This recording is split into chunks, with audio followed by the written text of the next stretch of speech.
Hello बच्चों। आज हम अकाउंट्स की क्लास है हमारी पहली। सिलेबस हमने डिस्कस करा था पिछली क्लासेस में। तो आज हम अपना पहला यूनिट स्टार्ट करने जा रहे हैं, जो कि आप जानते हैं not for,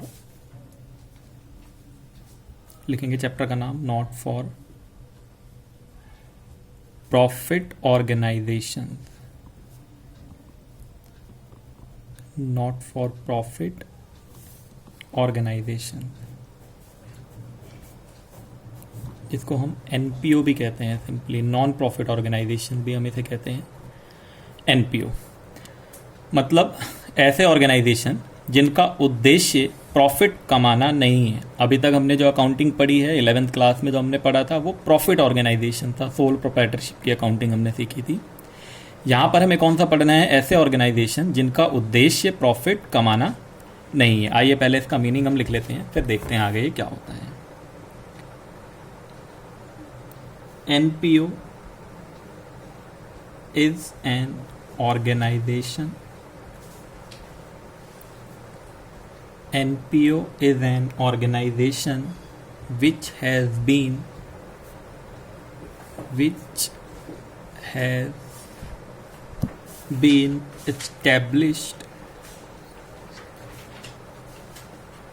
which has been established to render services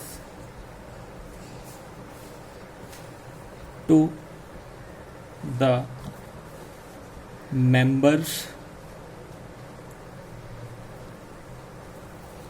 or to the society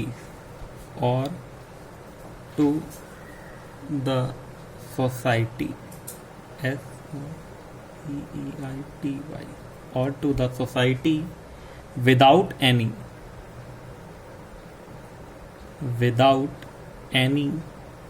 intention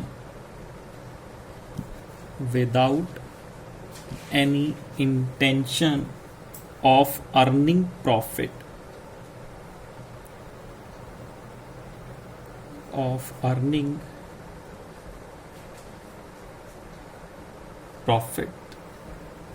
ठीक है बच्चे, एक बार इसको हम देख लेते हैं क्या बताया हमने यहाँ पे। NPO is an organisation which has been establish, जिसको इस्टेब्लिश करने का मकसद क्या था? सर्विसेज प्रोवाइड करना, या आप ये कह सकते हैं कि सामाजिक कार्य, जो सामाजिक कार्य होते हैं, सामाजिक काम करना इनका मेन मकसद है। वो काम उनके खुद के मेंबर्स के लिए भी हो सकते हैं, जैसे जो क्लब बना के लोग काम करते हैं तो उस क्लब में जो मेंबर्स होते हैं वो उनको सर्विसेज प्रोवाइड करते हैं, या वो सोसाइटी के लिए भी हो सकते हैं। बहुत सारे ऑर्गेनाइजेशंस आपने देखे होंगे जो सोसाइटी के लिए काम करते हैं। Without any intention of earning profit, इस इंटेंशन को मैं अंडरलाइन कर रहा हूँ यहाँ पे, अभी मैं आपको आगे समझाऊंगा ये वर्ड क्यों लिखा है यहाँ पे हमने। प्रॉफिट कमाना इनका उद्देश्य नहीं होता, आप बस अभी सिर्फ इतना समझिए, इनका उद्देश्य प्रॉफिट कमाना नहीं होता, इनका उद्देश्य होता है सामाजिक कार्य। एग्जाम्पल लिख लेते हैं हम कुछ, जैसे कि बिल एंड मेलिंडा फाउंडेशन, ये सबसे बड़ी एनजीओ है अमेरिका की। बिल गेट्स द्वारा स्थापित है ये अमेरिका की सबसे बड़ी NGO bill and Melinda foundation. एक और एग्जांपल लिख लेते हैं, आप लोगों ने नाम सुना होगा अजीम प्रेमजी एजुकेशनल ट्रस्ट। ये इंडिया की बहुत बड़ी एनपीओ है, बहुत बड़ी, सबसे बड़ी नहीं कह रहा मैं, बहुत बड़ी एनपीओ है इंडिया की अजीम प्रेमजी एजुकेशनल ट्रस्ट। ठीक है, कुछ बेसिक एग्जांपल लेते हैं आप लोगों के लिए, जैसे मान लो यूनिवर्सिटीज, कॉलेजेस वगैरह जो होते हैं आपके, स्कूल्स, जो बच्चे कॉमर्स में रहते हैं 12th के बाद सीए वगैरह करते हैं तो वहाँ पे ICAI, ये हमारा इंस्टीट्यूट है, institute of chartered accountant of India, ये भी एनजीओ है। ICMAI institute of cost and management accountant of India, इसका नाम ICAI हो गया, मैंने अलग लिख दिया ताकि कन्फ्यूज़न ना हो, ये भी NGO है। ऐसे ही एक इंस्टीट्यूट कॉमर्स फील्ड के लिए है ICSI, institute of company secretary of India, ये भी आपका NGO है। स्कूल्स में बच्चे कह रहे हैं सर सारे स्कूल, बच्चे सारे स्कूल, चाहे वो आप स्कूल यहाँ पे कोई भी स्कूल हो, चाहे वो गवर्नमेंट स्कूल हो, केंद्रीय विद्यालय हो, वो भी NGO होगा, प्राइवेट स्कूल है वो भी NGO के अंदर ही कवर होता है। यहाँ पे कुछ बच्चे सवाल उठा देते हैं कि सर क्या बात कर रहे हो आप, ये तो बहुत मोटी मोटी फीस लेते हैं, ये NGO कैसे हो गए, NPO कैसे हो गए, ये तो फीस बहुत ज़्यादा चार्ज करते हैं। चलो हम मान लेते हैं एक बार को केंद्रीय विद्यालय में उतनी फीस नहीं चार्ज करते, लेकिन प्राइवेट स्कूल्स में या कुछ यूनिवर्सिटीज़ में तो बहुत ज़्यादा पैसा लिया जाता है। ICAI को ले लेते हैं, यहाँ पे सर बहुत मोटी मोटी फीस ये लोग हमसे लेते हैं बच्चे। लेकिन यहाँ लिखा था ना मैंने, विदाउट एनी इंटेंशन, उनका मकसद, उनका उद्देश्य प्रॉफिट कमाना नहीं था। वो तो उनके खर्चे कम हैं और कलेक्शन ज़्यादा हो गई तो कहीं से कुछ प्रॉफिट आ जाता है, लेकिन उनका उद्देश्य प्रॉफिट कमाना नहीं है। मतलब क्या है, जो उनका मेमोरेंडम ऑफ एसोसिएशन होता है, जो चार्टर होता है, उसके अंदर कहीं नहीं लिखा उन्होंने कि हम प्रॉफिट कमाने के उद्देश्य से आए हैं। तो उद्देश्य की बात हो रही है यहाँ पर, ऑब्जेक्टिव की बात हो रही है कि उनका जो ऑब्जेक्टिव है वो प्रॉफिट कमाना नहीं है। बाकी बिजनेस के ऑपरेटिंग एक्सपेंसेस को पूरा करने के लिए प्रॉफिट तो चाहिए होगा ना, ऐसे कैसे कोई ऑर्गेनाइजेशन खड़ा रहेगा, कुछ ना कुछ तो चाहिए होगा। तो होता क्या है रियल में कि वो अपने खर्चों को पूरा करने के लिए कुछ फीस चार्ज करते हैं और फीस ज़्यादा आ जाती है और खर्चे कम होते हैं, जिससे कि कुछ एक्सेस अमाउंट जनरेट हो जाता है, उसको वो प्रॉफिट यहाँ पर कह लेते हैं। उसको कुछ और कहा जाता है, वैसे प्रॉफिट नहीं कहते हैं, हम आगे डिस्कस करेंगे फॉर्मेट में। यह आपका बेसिक जो मैंने आपको बताया NPO क्या होता है, उसके एग्जाम्पल्स क्या क्या हैं, थोड़ा सा हम और आगे आते हैं इसमें। किसी भी ऑर्गेनाइजेशन की अगर हम बात करें, कोई भी ऑर्गेनाइजेशन जो है, इसको हम दो पार्ट में डिवाइड कर लेते हैं। ये आपको बुक्स के अंदर सारी थ्योरी मिल जाएगी, मैं बस मेन आपको यहाँ बता रहा हूँ जो आपके चैप्टर समझने के लिए ज़रूरी है। ठीक है, अभी हम प्रैक्टिकल पे भी आएंगे। दो पार्ट में डिवाइड कर देते हैं, एक प्रॉफिट मेकिंग, एक होता है प्रॉफिट मेकिंग बिजनेस जिसे हम कहते हैं प्रॉफिट मेकिंग ऑर्गेनाइजेशन, एक होता है नॉन प्रॉफिट जिसका उद्देश्य प्रॉफिट कमाना नहीं है। प्रॉफिट मेकिंग में कुछ एग्जांपल्स बताएंगे, जरा लिख लो सर। रिलायंस, ये प्रॉफिट मेकिंग है। टाटा, ये प्रॉफिट मेकिंग है। विप्रो, ये प्रॉफिट मेकिंग है। ये बड़े बड़े एग्जांपल्स मैंने आपको बता दिए हैं बच्चे। आपका भी इंस्टीट्यूट सर, हाँ सर हमारा भी इंस्टीट्यूट प्रॉफिट मेकिंग है। हम आपसे ये थोड़ी कहते हैं कि हम आपसे पैसा लेंगे और हम किसी और बच्चे को जाके फ्री में पढ़ाएंगे, नहीं। जितने भी कोचिंग इंस्टीट्यूशन है वो सब प्रॉफिट मेकिंग होते हैं। मैंने स्कूल्स और यूनिवर्सिटी की बात करी थी आपके सामने बस, ठीक है। तो ये रिलायंस, टाटा, विप्रो, ये विप्रो इन्हीं की, अजीम प्रेम जी जो मैंने बताया, इनका 34% 35% ये NGO में चैरिटी में दे देते हैं, इसलिए बड़ा NGO माना जाता है अजीम Prem ji educational trust. Non profit में हमने एग्जाम्पल्स आपको बता दिए थे, यहाँ पे कुछ एग्जाम्पल्स दोबारा लिख लेते हैं। जैसे कि स्कूल्स हमने ऊपर लिख लिए हैं एग्जाम्पल, एक बार फिर से लिख लेते हैं कुछ एग्जाम्पल्स। कॉलेजेस,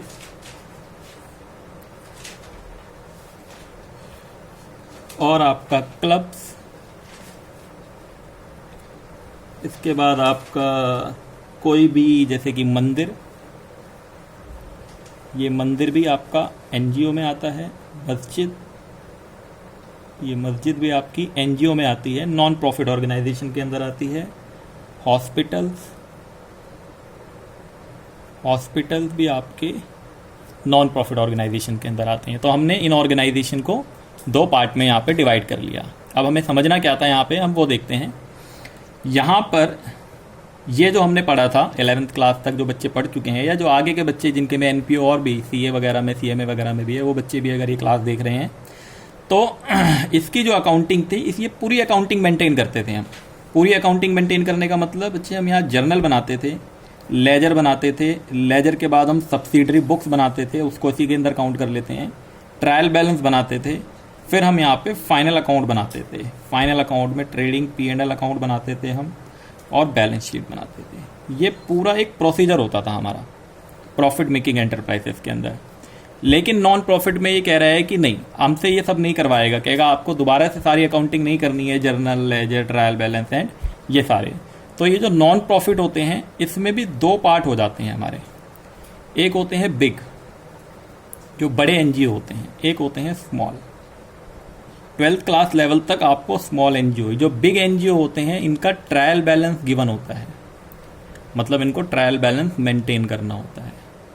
जो स्मॉल एनजीओ होते हैं उन्हें ट्रायल बैलेंस मेंटेन नहीं करना होता, या इनका ट्रायल बैलेंस नहीं गिवन होगा, उसकी जगह पे इनका receipt and payment account given होता है। क्या होता है वो अभी हम देखेंगे। तो अभी हम आपको जो स्मॉल एनजीओ हैं यहाँ पर हमें लिमिटेड अकाउंटिंग मेंटेन करनी होगी। लिमिटेड अकाउंटिंग मतलब हमें दोबारा से जर्नल, लेजर, ट्रायल बैलेंस वो सारी चीज़ें बनाने की ज़रूरत नहीं है, हमें यहाँ पे लिमिटेड अकाउंटिंग मेंटेन करनी है। तो ये एनपीओ का मीनिंग मैंने बताया आपको यहाँ पे। इसके बाद आपका ये इसके एग्जांपल्स, और दो पार्ट में डिवाइड करा हमने कौन सी अकाउंटिंग हमें कैसे मेंटेन करनी है। आप लोग वीडियो को पॉज करके, जैसे मैंने बताया हुआ है, एक बार ये वाला पेज पूरा कॉपी कर लें, फिर हम आगे आते हैं। हम इसके क्या डिस्कस करते हैं आगे।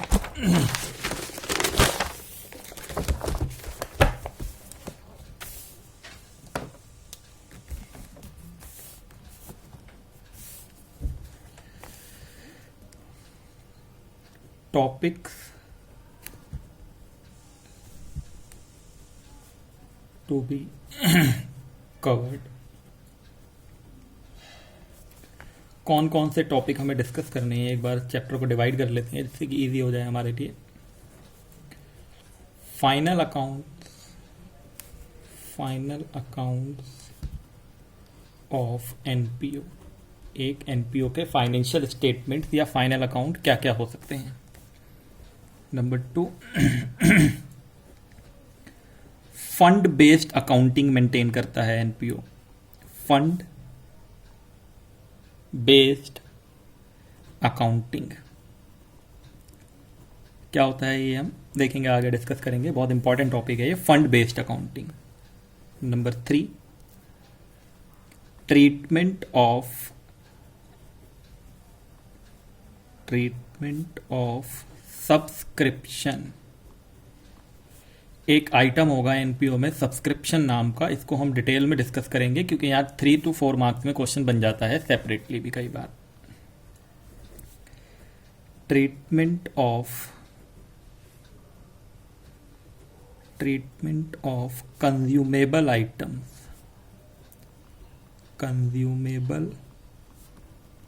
आइटम्स, जैसे कि मेडिसिन्स हो गया, आपका स्टेशनरी हो गई, वो जो भी कंज्यूमेबल आइटम्स होंगे उनका ट्रीटमेंट देखेंगे।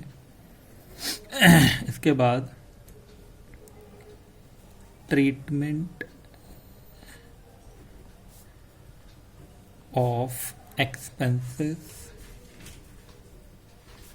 एंड इनकम, जो भी है वो हमारा हम देख लेंगे क्या ट्रीटमेंट होता है एक्सपेंस इनकम का। अगर कोई आउटस्टैंडिंग है, प्रीपेड है, तो हम उसे कैसे डील करेंगे, ये सब चीज़ें आती हैं हमें। अगर बेसिक हमारा 11th का स्ट्रॉन्ग है तो हमें इसमें ज़्यादा डिस्कस करने की। अच्छा, ये जो फाइनल अकाउंट यहाँ पे डिस्कस करेंगे, यहाँ पे हम सिर्फ अभी फॉर्मेट डिस्कस करेंगे और बेसिक क्वेश्चन डिस्कस करेंगे। विद एडजस्टमेंट जो है वो हम आगे डिस्कस करेंगे। तो ये लास्ट टॉपिक हम लिख लेते हैं, final account of NPO with adjustments. मतलब वो जहाँ सारे टॉपिक हम पढ़ लेंगे तो वो उसको एक जगह पे ले जाके मर्ज कर देंगे हम। तो जितने भी ट्रीटमेंट हम यहाँ सीखेंगे उनको विद एडजस्टमेंट में हम ले जाके मर्ज कर देंगे, जिससे कि वो आपका फाइनल अकाउंट विद एडजस्टमेंट हो जाएगा। ये हमारे इतने टॉपिक्स हो जाएंगे। पहला टॉपिक लेते हैं, टॉपिक 1।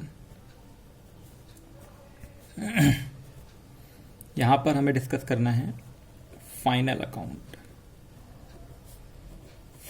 Account of NPO. अभी मैं आप लोगों के साथ सिर्फ फॉर्मेट डिस्कस कर रहा हूँ, ध्यान देना आप लोग, सिर्फ फॉर्मेट में आपको डिस्कस कर रहा हूँ अभी, और मैं कुछ नहीं बता रहा हूँ। छोटे छोटे फॉर्मेट आप अपनी बुक्स में जो देखोगे बहुत बड़ा फॉर्मेट बनाया होगा, एक पेज पे पूरा फॉर्मेट बना होगा, हम उतना नहीं बनाएंगे। अब मैं आपको बस कॉन्सेप्ट समझा रहा हूँ कि होता क्या है। तो जो फाइनल अकाउंट होते हैं हमारे इसमें एक हमारा बनता है receipt and payment account. NPO के फाइनल अकाउंट में एक बनता है हमारा रिसीट एंड पेमेंट अकाउंट।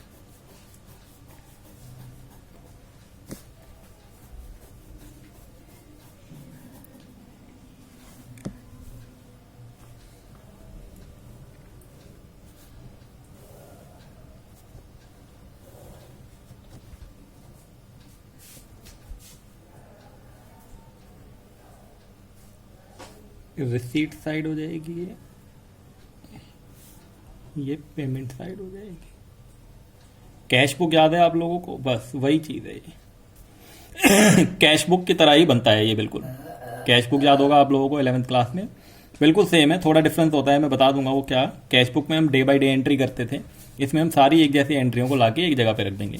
तो ये आपका just like a cash book है, कैश अकाउंट भी आप कह सकते हैं, just like a cash account. Receipt and payment account, receipt side और पेमेंट साइड, मतलब पैसा आएगा तो आप इधर रिकॉर्ड करोगे और पैसा जाएगा तो आप इधर रिकॉर्ड करोगे। अभी आपको ये नहीं सोचना है कि पैसा किस वजह से आ रहा है या कौन से ईयर का आ रहा है, यहां पे ध्यान देना है, किस वजह से आ रहा है, कौन से ईयर का आ रहा है, ये नहीं सोचना है। बस अगर पैसा आपके पास आ रहा है तो आप उसे इधर रिकॉर्ड कर लोगे। अगर बिजनेस हमारा पहले से चलता आ रहा है तो कुछ ओपनिंग बैलेंस भी होगा, तो बैलेंस ब्रॉट डाउन, या तो कैश का बैलेंस होगा या बैंक का बैलेंस होगा, अगर बिजनेस पहले से हमारा रन कर रहा है। ये ओपनिंग बैलेंस यहाँ पे जरूर होगा। बैंक पे मैं यहाँ स्टार बना दे रहा हूँ, ओवरड्राफ्ट भी हो सकता है तो सर यहाँ लिख देंगे, वो तो पता है हमें, क्या बड़ी बात है, नहीं है कोई बड़ी बात इसमें। बैलेंस बीडी, ये बैंक का ओवरड्राफ्ट हो सकता है, क्योंकि ओवरड्राफ्ट या तो ये होगा या ये होगा, दोनों में से कोई एक होगा, दोनों नहीं हो सकते कभी भी। इसके बाद हम क्या करेंगे, यहाँ पर जो पैसा हमारे पास आ रहा है बच्चे, उसको हम दो पार्ट में डिवाइड कर लेते हैं। हमने 11th में पढ़ा हुआ है, दो पार्ट में हम उसको डिवाइड कर लेते हैं। एक तो रेवेन्यू रिसीट, जो भी हमारी रिसीट्स हैं उसको हम एक रेवेन्यू रिसीट में डिवाइड कर लेते हैं, और एक हम डिवाइड कर लेते हैं उसको capital receipt.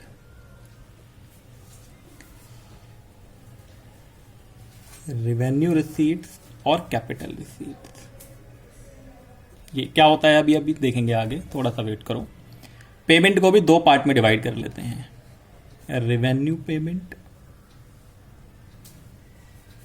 Revenue payment, capital payment. Payment को भी दो पार्ट में डिवाइड कर लेते हैं, रेवेन्यू पेमेंट और कैपिटल पेमेंट। इतना कर लेने के बाद कुछ क्लोजिंग बैलेंस भी होगा, by balance carried down, cash का या बैंक, दोनों भी हो सकता है, कोई एक भी हो सकता है।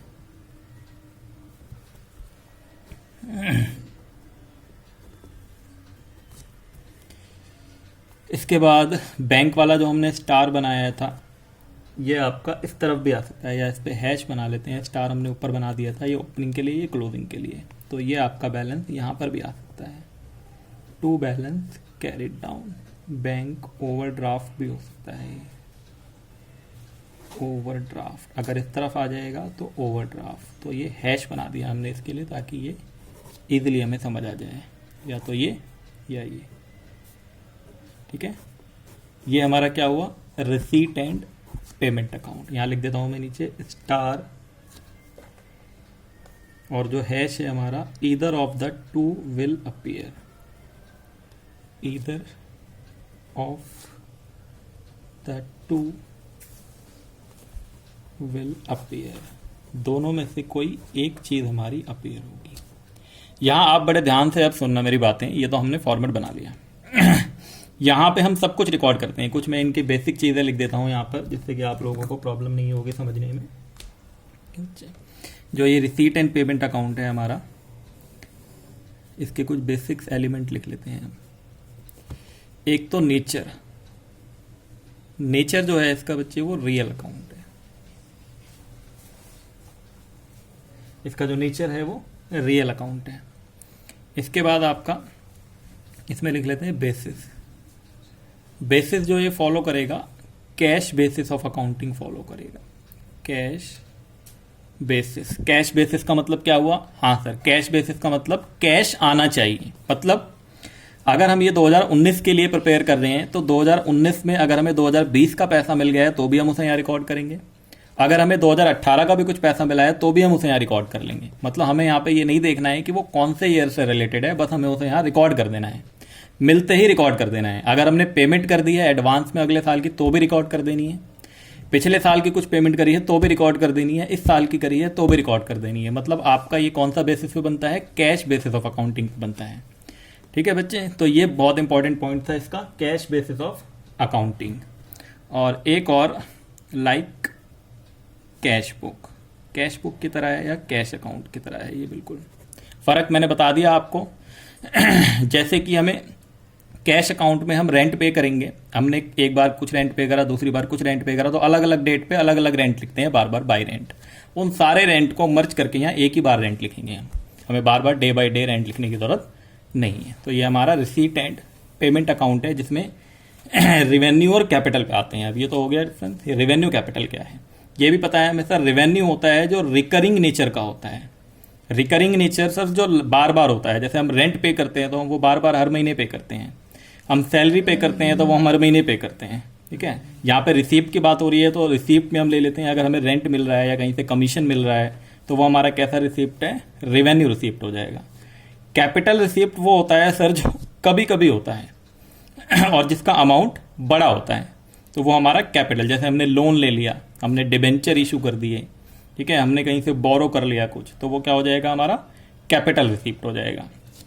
रेवेन्यू पेमेंट मैंने अभी बता दिया था पहले, सैलरी पे करी जिसका बेनिफिट उसी साल हम ले लेते हैं, वो हमारा रेवेन्यू पेमेंट। जैसे कि मैंने आप लोगों को पहले बताया होगा, अगर हमने किसी को एडवांस में सैलरी पे कर दी, मतलब हमने अगले साल की भी सैलरी उसको दे दी इस साल, तो वो मेरा रेवेन्यू पेमेंट नहीं, वो मेरा कैपिटल पेमेंट, क्योंकि उसका बेनिफिट हम अगले साल लेंगे, इस साल हम उसका बेनिफिट नहीं लेंगे। तो इस साल हम जिसका बेनिफिट ले लेंगे वो रेवेन्यू, जिसका बेनिफिट हम अगले साल लेते हैं वो कैपिटल। या इसमें बड़े अमाउंट, एसेट की परचेजिंग, जैसे आपने प्लांट खरीदा, बिल्डिंग खरीदी, मशीन खरीदा, वो सारा कैपिटल पेमेंट होगा। ठीक है बच्चे, ये क्लियर है? क्योंकि अगर एक बार ये समझ आ गया ना आपको तो फिर आगे कोई दिक्कत नहीं आएगी। इसलिए यहाँ पे थोड़ा सा फोकस करने की जरूरत है कि ये अकाउंट आखिर क्या कह रहा है, क्योंकि इसी अकाउंट से अब दो चीज़ें हमें बनानी है, जो आगे के दो, मतलब तीन चीज़ें बनाते हैं एनपीओ, एक रिसीप्ट एंड पेमेंट अकाउंट और दो हम आगे डिस्कस कर रहे हैं। आप लोग इसको कॉपी करके पॉज करके एक बार इसको कॉपी कर लेंगे पहले। आगे आते हैं फटाफट, क्योंकि ये चैप्टर बहुत लंबा है और लंबी लंबी क्लास यहाँ पे लेना पॉसिबल नहीं है, क्योंकि फ़ोन उतना सपोर्ट ही नहीं कर पा रहा है। एक बार लंबी क्लास बनाई थी 1 घंटे से ज़्यादा की, वो करप्ट हो गई, तो मेहनत बेकार हो गई थी, इसलिए जल्दी करते हैं थोड़ा सा। आगे देखते हैं, रिसीट एंड पेमेंट के बाद बनाते हैं ये हमारा income and expenditure account. Income and expenditure account, इसके बारे में भी पहले इसका फॉर्मेट बना लेते हैं।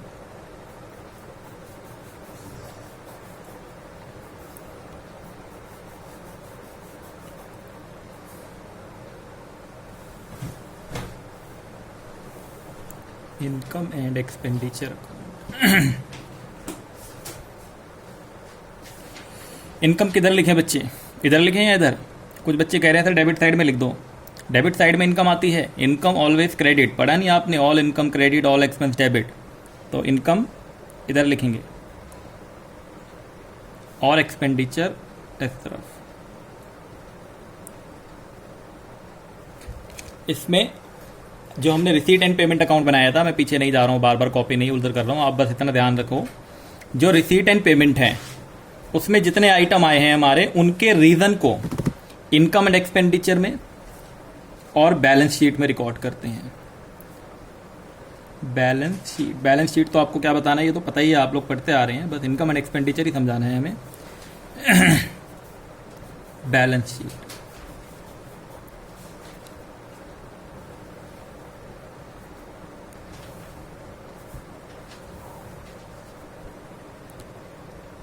एसेट साइड है,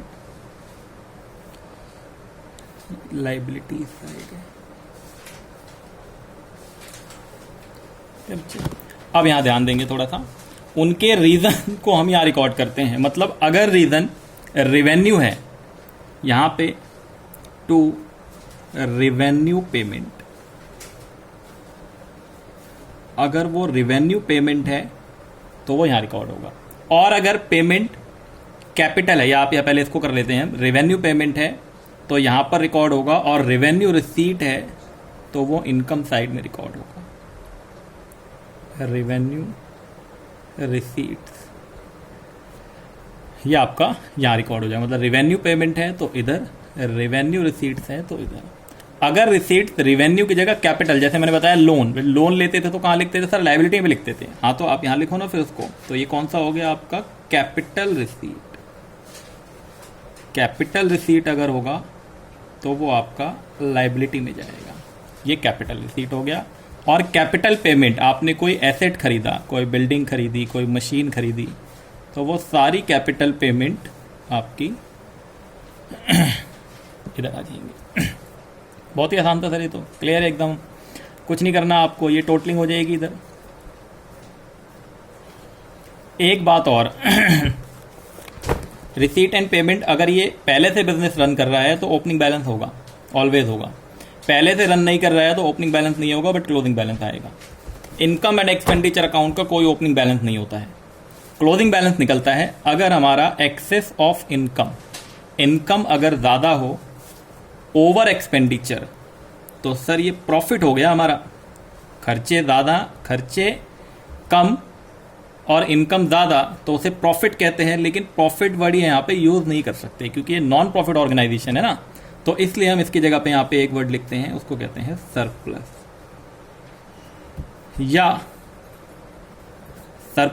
या ये कह लेंगे excess of income over expenditure, excess of income over expenditure. इस पे भी स्टार बना लेते हैं क्योंकि या तो ये वाली साइड ज़्यादा आएगी तो सरप्लस होगा, अगर बाई चांस ये वाली साइड ज़्यादा हो गई तो डेफिसिट भी हो सकता है। मतलब लॉस को यहाँ पे क्या लिखेंगे, डेफिसिट। डेफिसिट यूज करेंगे, शब्दों का ही अलग है, बाकी है वही चीज़, ये प्रॉफिट ही है। लेकिन प्रॉफिट वर्ड ये नहीं लगा सकते क्योंकि इनका उद्देश्य प्रॉफिट कमाना नहीं है। डेफिसिट, या इसको आप कहेंगे excess of expenditure over income, excess of expenditure over income. यहाँ पर भी हम स्टार लगा लेंगे, ये बैलेंसिंग फिगर है, ये वैल्यू, ये भी balancing figure, either of the two will appear. ठीक है, यहाँ पे छोटा सा स्टार बना के लिख देते हैं, either of the two will appear.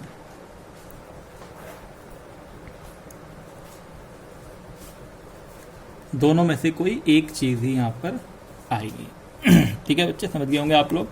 Balance sheet पे आते हैं, वो हमने लिख ही लिया था पहले, अगर कैपिटल पेमेंट है तो यहाँ, कैपिटल रिसीट्स है तो यहाँ। अच्छा सर, बैलेंस शीट जो हमने बनाई थी प्रॉफिट वाले की 11th क्लास में, उसमें कैपिटल होता था, यहाँ पे कुछ कैपिटल नाम की चीज़ होती थी। यहाँ बच्चे वो कैपिटल होता था, उस कैपिटल को यहाँ पर कैपिटल, उस कैपिटल को यहाँ पर कैपिटल फंड कहते हैं। ये जो भी अमाउंट होगा, अभी तो हम ऐसे ही सिर्फ समझ रहे हैं फॉर्मेट, कैपिटल फंड सरप्लस आया होगा तो प्लस कर लेंगे, और डेफिसिट आया होगा तो माइनस कर लेंगे, वही चीज़। तो ये आपका इधर आ जाएगी और इसकी दोनों साइड इक्वल हो जाएगी।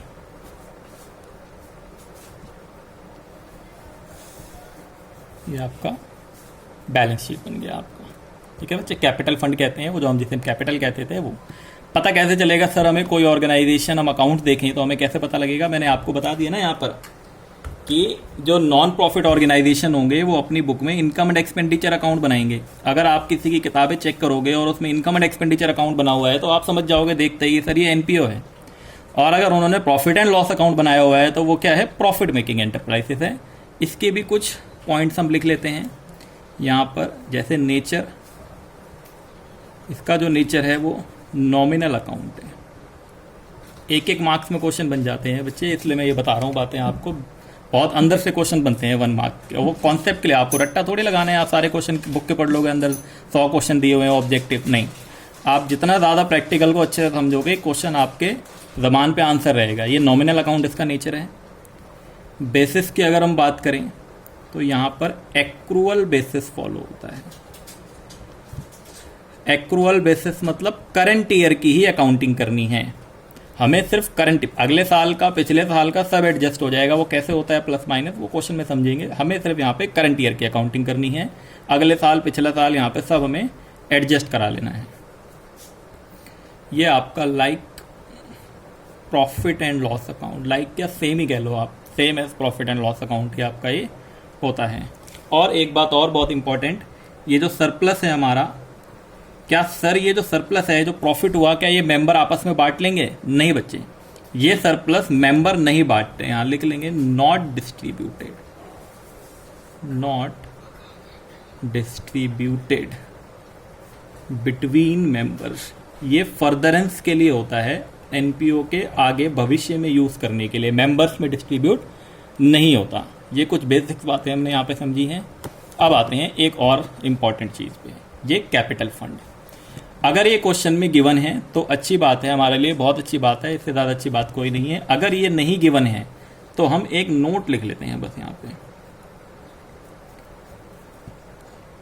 Calculation of capital fund, calculation of capital fund, bracket में लिख लेना आप लोग, इफ नॉट गिवन, अगर नहीं दिया होगा तब, if not given by preparing opening balance sheet. मतलब वो बिजनेस का पिछला जो रिकॉर्ड है, पिछले साल की जो बैलेंस शीट है वही इस साल की ओपनिंग बैलेंस शीट होगी। उसका जो कैपिटल वहां से आया होगा उसी को कैपिटल फंड कहेंगे। तो ओपनिंग बैलेंस शीट बना के हम ये कैपिटल फंड फाइंड आउट करेंगे। तो यहाँ पे हमें एक छोटी सी ओपनिंग बैलेंस शीट और बनानी पड़ेगी।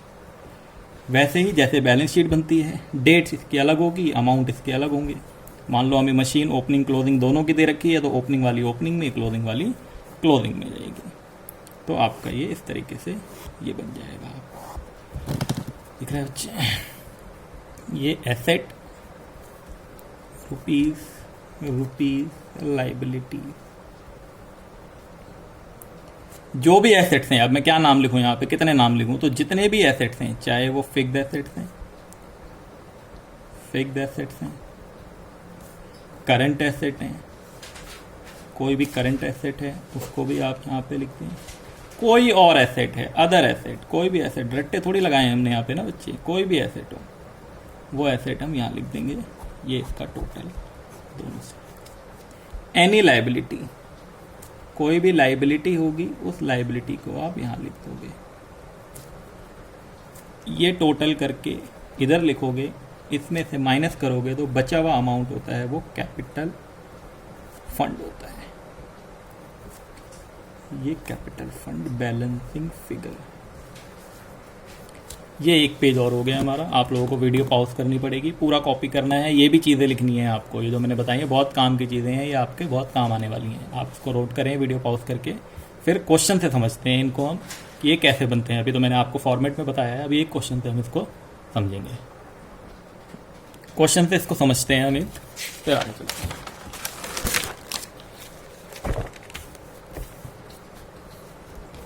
एक बेसिक एग्जाम्पल लिखेंगे आप लोग ऐसे ही। Prepare receipt and payment account, prepare receipt and payment account.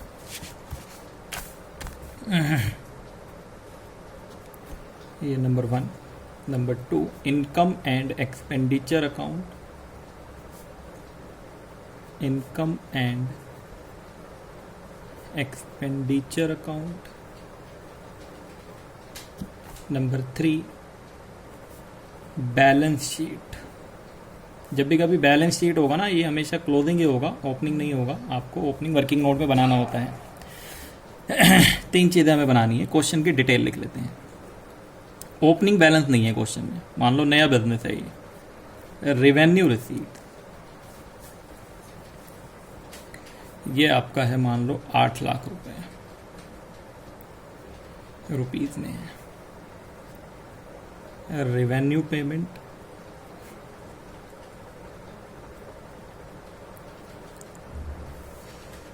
ये है आपका 5 लाख रुपए।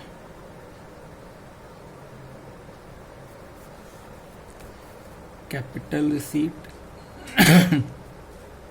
कैपिटल रिसीट, ये आपकी है मान लो 7 लाख रुपए। कैपिटल पेमेंट,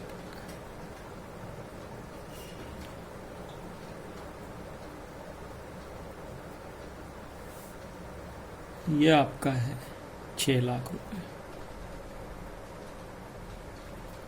इतना हमें दे रखा है फिलहाल। बेसिक क्वेश्चन एकदम ही मैं आपको बता रहा हूँ। Revenue received, revenue payment, capital received, capital payment. Opening balance question के अंदर नहीं है। सॉल्यूशन देखेंगे आप लोग। सबसे पहले हम बनाएंगे receipt and payment account. Receipt and payment account.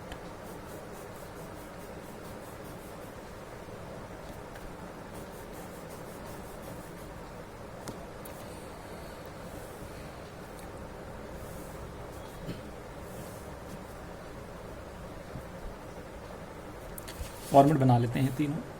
Income and expenditure account, income and expenditure account.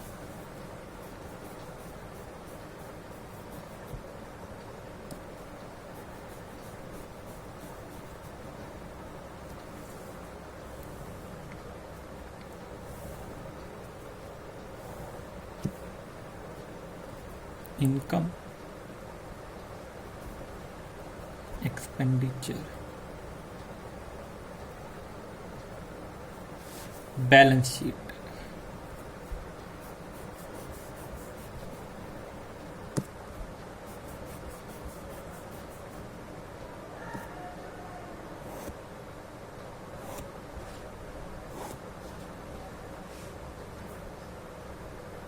ये आपका liability, liability side, asset side. आते हैं क्वेश्चन पे। यहां पे इन्होंने को डिटेल दी हुई थी। रिसीट एंड पेमेंट अकाउंट में ये रिसीट साइड होती है, रिसीट, और ये पेमेंट साइड होती है। ठीक है बच्चे? हाँ सर ठीक है, ये पता था हमें। रिसीट और पेमेंट। अब यहाँ पे ध्यान देना है, हमने क्या पढ़ा था? रिसीट एंड पेमेंट अकाउंट में आपको रिसीट में वो सब रिकॉर्ड कर लेना है, बस पैसा आना चाहिए आपके पास, चाहे वो रेवेन्यू नेचर का हो या वो कैपिटल नेचर का हो। तो हम सबसे पहले यहाँ पे रेवेन्यू रिसीट को रिकॉर्ड कर लेते हैं। रेवेन्यू रिसीट, ये 8 लाख रुपए है। ठीक है, हमने ये 8 लाख यहाँ लिख लिया। हम इसमें रेवेन्यू पेमेंट को भी रिकॉर्ड कर लेते हैं, सॉरी कैपिटल रिसीट। हम इसमें कैपिटल रिसीप्ट को भी रिकॉर्ड कर लेते हैं, क्योंकि हमें यहाँ पे सोचना नहीं है कि वो रेवेन्यू है या कैपिटल है, हमें सब रिकॉर्ड करना है। तो ये 7 लाख रुपए हमने इसको भी रिकॉर्ड कर लिया। फिर हम आते हैं पेमेंट साइड में। यहाँ पे भी हमें दोनों तरीके का पेमेंट रिकॉर्ड कर लेना है, by revenue payment. Revenue payment हमारा 5 लाख रुपए है, ठीक है बच्चे, और बाई कैपिटल पेमेंट। और जो कैपिटल पेमेंट है हमारा, कैपिटल पेमेंट जैसे हमने प्लांट खरीदा, बिल्डिंग खरीदी, मशीनरी खरीदी, पता है बात है आप लोगों को, हम एक बार और डिस्कस कर लेंगे बाद में ये क्या होता है, बट ये आपको पता होना चाहिए रेवेन्यू क्या है, कैपिटल क्या है। कैपिटल पेमेंट हमारा आपका हो गया यहाँ पे 6 लाख रुपए। आप देखेंगे यहाँ पे ये वाली साइड ज़्यादा है, 15 लाख इसका टोटल हो रहा है। इधर का टोटल कम है, 11 लाख है, तो ये 15 लाख हमने यहाँ लिखा। 4 लाख रुपए कम पड़ रहा है यहाँ पर, तो ये 4 लाख हमारा क्लोजिंग बैलेंस हो गया। बाई बैलेंस कैरिड डाउन, ये बैलेंसिंग फिगर हो गया हमारा कैश के नाम से या बैंक के नाम से, किसी भी नाम से दिखा सकते हैं आप। ठीक है, 6 5 11 लाख था, 8 7 15 लाख, 15 माइनस 11 4 लाख, ये बैलेंस हो गया। अब इनके रीजंस को हमें इन दोनों में रिकॉर्ड करना है, ये हमने पढ़ा था। तो जो रीजन है इनका वो रेवेन्यू है, तो यहाँ कैपिटल है तो यहाँ फटाफट बन जाएगा आपका। रिसीप्ट है तो इनकम साइड में जाएगा, तो ये हो गया आपका बाई रेवेन्यू रिसीप्ट 8 लाख, और कैपिटल रिसीप्ट आपका लायबिलिटी में आ जाएगा, तो ये कैपिटल रिसीप्ट, कैपिटल रिसीप्ट हमारा 7 लाख। ठीक है बच्चे, इधर आते हैं पेमेंट साइड पे, तो ये इधर आ जाएगा to revenue payment. Revenue payment आपका है यहाँ पे 5 लाख रुपए, और कैपिटल पेमेंट आपका एसेट में होता है, जैसे आपने एसेट खरीदा, प्लांट खरीदी, वो कैपिटल पेमेंट हो गया आपका। ये था हमारा 6 लाख रुपए। ठीक है यहाँ तक। अब आते हैं इसकी क्लोजिंग पे। यहाँ 8 लाख है, इनकम 8 लाख की, खर्चा 5 लाख का, तो 3 लाख रुपए तो फायदा हो गया ना। लेकिन वो फायदा नहीं कह सकते इसको, यहाँ पे प्रॉफिट नाम यूज नहीं कर सकते, तो ये करेंगे हम सरप्लस करेंगे। इसको क्या कहेंगे हम? सरप्लस। ये बैलेंसिंग फिगर, सरप्लस हो गया हमारा 3 लाख रुपए का, ये सरप्लस हो गया। ठीक है सर, समझ गए। बैलेंस शीट टैली होनी चाहिए सर, कैसे टैली होगी? सबसे पहली चीज तो आप लोग यहां पर देखेंगे, जो बैलेंस आया है हमारा, ये कैश होगा, क्लोजिंग बैलेंस है ना ये, तो 4 लाख रुपए तो आप यहां पे कैश लिख लो। ठीक है सर, लिख लिया। ये हो गया हमारा 10 लाख हो गया।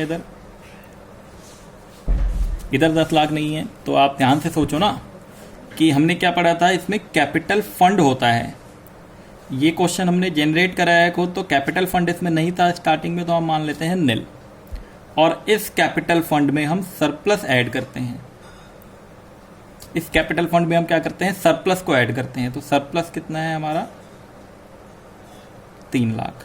तो ये 3 लाख यहाँ पे आ गया। तो 7 और 3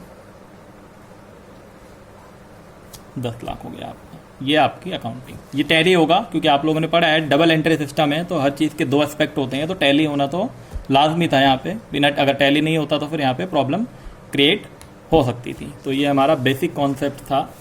अभी क्वेश्चन हमने कुछ भी नहीं करा है, अभी आपको सिर्फ ये बताया है कि ये इसकी बुक्स में receipt and payment, income and expenditure और बैलेंस शीट कैसे बनते हैं, उनके क्या क्या रूल्स हैं और कौन कौन से आइटम्स उनमें आते हैं। ठीक है, अभी डिटेल में हम लोग करेंगे एक क्लास में, और पहले आप इसको अभी कॉपी कर लो जल्दी फटाफट। एक क्वेश्चन करते हैं फटाफट से, क्योंकि टाइम ज़्यादा होता जा रहा है, वीडियो ज़्यादा लंबी हो जाएगी तो प्रॉब्लम हो जाएगी। जल्दी फटाफट एक क्वेश्चन लिखेंगे। Prepare receipt and payment account. Prepare receipt and payment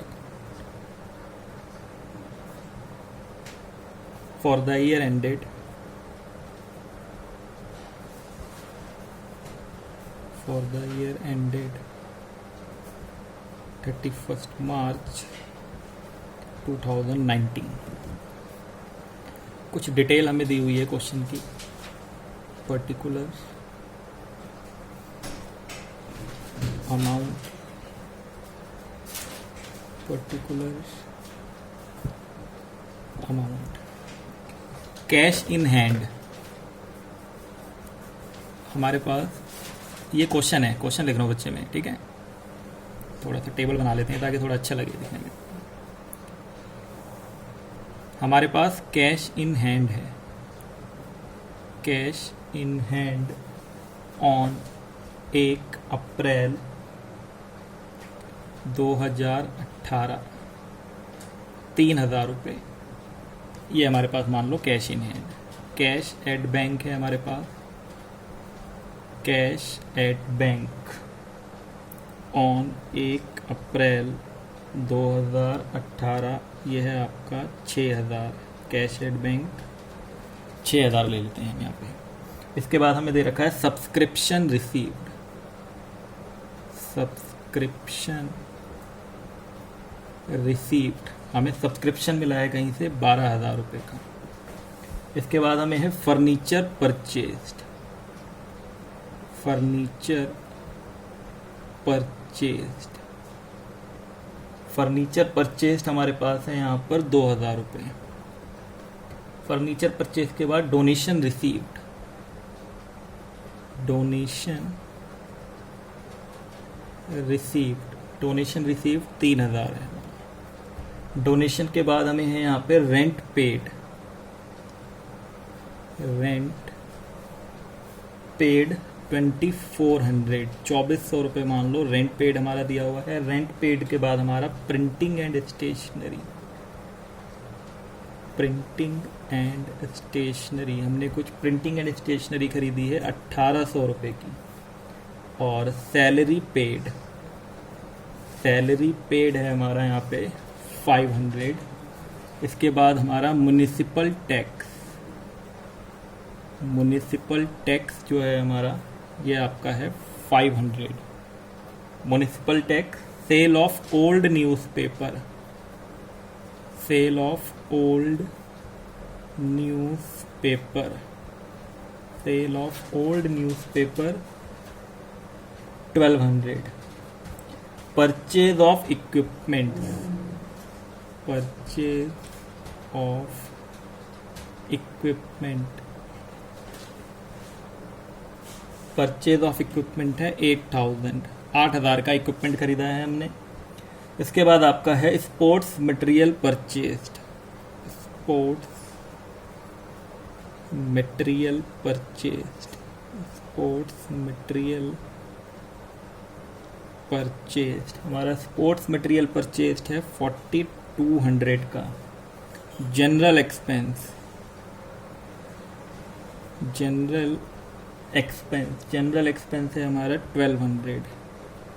इसके बाद हमारा meeting expense, meeting expense, meeting expense है हमारा 900। फिर आपके पास cash at bank, cash at bank, cash at bank आपको ऑन 31 मार्च 2019, क्लोजिंग का कैश एट बैंक 1400 गिवन है। Cash in hand, cash in hand on 31 March 2019, ये क्वेश्चन मार्क है, मतलब हमें फाइंड आउट करना है। ठीक है, ये क्वेश्चन है आपका, इसको करा दें या आप लोग कर लोगे? अगर हम लोग कर लेंगे, एक काम करना, आप लोग इसको ट्राई करना अपने आप, ठीक है। और ये मैं इसका आंसर भी नहीं बता रहा हूँ, ये आप लोग मुझे बताना। और इसी के साथ साथ जो आपके पास बुकलेट आएगी उसका क्वेश्चन नंबर 1 से 3 तक भी आप लोग ट्राई कर लेना, ठीक है। नहीं होगा तो मैं अगली क्लास में इसको डिस्कस करूँगा ज़रूर। तो मैं आपको यहाँ पे फिर भी थोड़ा सा बता देता हूँ। जैसे रिसीट एंड पेमेंट में तो हमें सभी कुछ रिकॉर्ड करना होता है। रिसीप्ट साइड में पैसा आएगा तो रिसीप्ट में, पैसा जाएगा तो पेमेंट में। हमें हमारे रेवेन्यू कैपिटल में कुछ करना नहीं है, हमें रिसीट एंड पेमेंट ही बनाना है। तो कैश इन हैंड हमारा cash at bank debit side में आ जाएगा।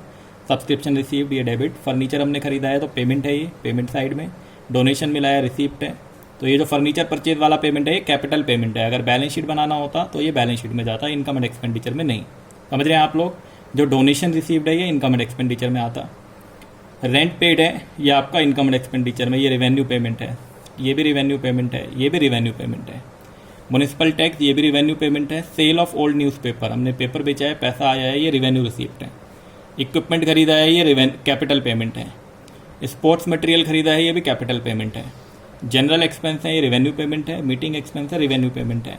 ये पेमेंट तो हमें बनाना नहीं है अभी ना, इनकम एंड एक्सपेंडिचर नहीं बनाना है, आपको सिर्फ रिसीट एंड पेमेंट अकाउंट बनाना है। इस क्वेश्चन को आप लोग कर लेना, फिर हम अगली क्लास में जो है इसको डिस्कस करेंगे। ठीक है बच्चे, तब तक के लिए टाटा बाय बाय।